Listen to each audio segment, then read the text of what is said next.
টাকা দিয়েছি বাবা, আমি কত খাইছি, আর গাইতারি না গাইতারি না। তাইলে এখন খালার কি অবস্থা, কি বর্তমান পরিস্থিতি কি? এই পরিস্থিতি তো বাবা, ওষুধপাতি ওষুধপাতি খাইতারি না, করতারি না। এখন কি আপনি কি কারো কোনো হেল্প চাচ্ছেন বা কিছু? ও বাবা, 10-20 যদি সাহায্য দেয়, এটাই আমার একটা ঘর নাই গা, আমার এই ভাঙ্গা ঘরের মধ্যে তাই।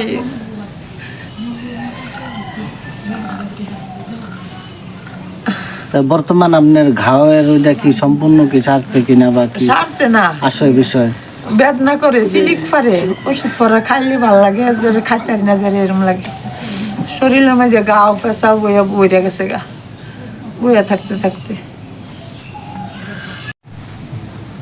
আসসালামু আলাইকুম প্রিয় আমার অনলাইনের ভাই বোনেরা, এই যে দেখতেছেন আরিফুল ভাই, যিনি তার মাকে সেবা করার কারণে তার বউ চলে গেছে বাড়ি থেকে। আমি মার খেজমত করি ভাই, মনে করেন যে বুঝেন তো অসুস্থ মা, ভালো মেয়েরাই মনে করেন যে করবার না, আর একবার করলে আরেকবার করতো না। এটা তো আর আমি তো আর মনে করেন যে ফালাই দিতে না, আমারটা আমারই করুন লাগে। চলে গেছে বলছিল আমার ওখানে যেতাম, আমি যাই নাই, কেন মার কাছে বেরো রয়েছি, কারণ আমি গেলে পরে মার হিতে খেজমত কেটা করবো। থাক গেছে গে, হের কপাল লয়ে গেছে গে, আমি আমার মার লয়ে করে আসি, দোয়া করি আমার মার জন্য সবাই দোয়া করবেন। ভিডিওটা দ্রুতভাবে শেয়ার করে দিবেন। আর ওই যে কিন্তু খালায় দেখান অল্প একটু, এই যে কিন্তু সেই আমাদের মা।